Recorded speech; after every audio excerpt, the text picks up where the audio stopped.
আপনি নামাজ পড়েন, জাকাত দেন, কুরবানি করেন, হজ করেন, উমরা করেন, যে কোনো নেক আমল করেন, এটার একমাত্র ফেরেশতারাই এটা লিপিবদ্ধ করে, এটা ফেরেশতারা করবে। আর রোজা যে আছে, রোজারা রাখবেন, এই রোজার প্রতিদান একমাত্র আল্লাহ তালাই দান করবেন।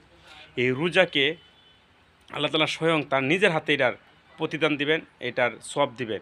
এটা ফেরেশতাদের হাতে নাই, এটা আল্লাহ তালা স্বয়ং তার নিজের হাতে রাখছেন।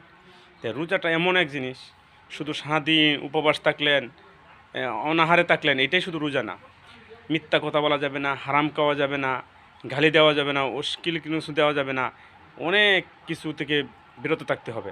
শুধু খালি উপবাস থাকলেন এটার নাম রোজা না। অনেক হারাম কাজ থেকে বিরত থাকতে হবে, অনেক কিছু যাচাই বাছাই করে চলতে হবে। এবং কি রোজা আল্লাহ তালা এমন একটা যে রোজাদারের যে ডিউক আসে, এটা মেশকে আম্বরস্যকর সুগন্ধি আল্লাহ তালার কাছে। এত সুন্দর রোজা, মানে যে ডিউকটা আসে মানুষের, এত মানে প্রিয় আল্লাহ তালার কাছে। আর রোজা অবস্থা যদি কোনো বান্দা মারা যায়, সে আল্লাহ তালা তাকে মাফ করে দেবে। রোজার অনেক ফজিলত রয়েছে, অনেক গুরুত্বপূর্ণ একটা রোজা। আর এই রোজাকে আমরা সঠিকভাবে ইমান ও একিনের সাথে, এখলাসের সাথে গুরুত্ব সহকারে রাখার চেষ্টা করব। এবং আল্লাহ তাআলা বাকি যে রোজাগুলি আছে, সমস্ত রোজাগুলি যাতে ইমান ও একিনের সাথে, এখলাসের সাথে এবং সুস্থ অবস্থা প্রতিটি রোজা রাখতে পারি, আল্লাহ তাআলা আমাকে সহ সকলের সেই তৌফিক দান করুক।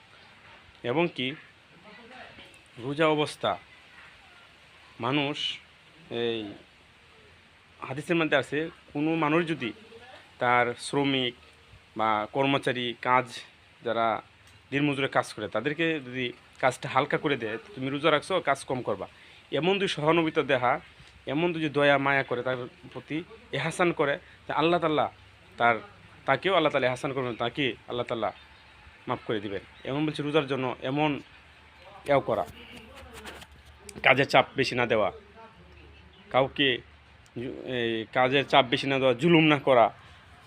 এইভাবে যদি কোনো মানুষ করে, তাহলে আল্লাহ তাআলা তার ফজিলত দিবেন। এবং কি রোজাকে মানুষ এবং নামাজ পড়া, এই জিকির আজকার করা, কোরআন তেলাওয়াত করা, বেশি বেশি কোরআন তেলাওয়াত করবো আমরা। এবং আমাদের যে এই কোরআন তেলাওয়াত শুদ্ধ হবে, আস্তে আস্তে সুন্দর করে পড়বো, ভালো করে আমরা কোরআন তেলাওয়াত করব।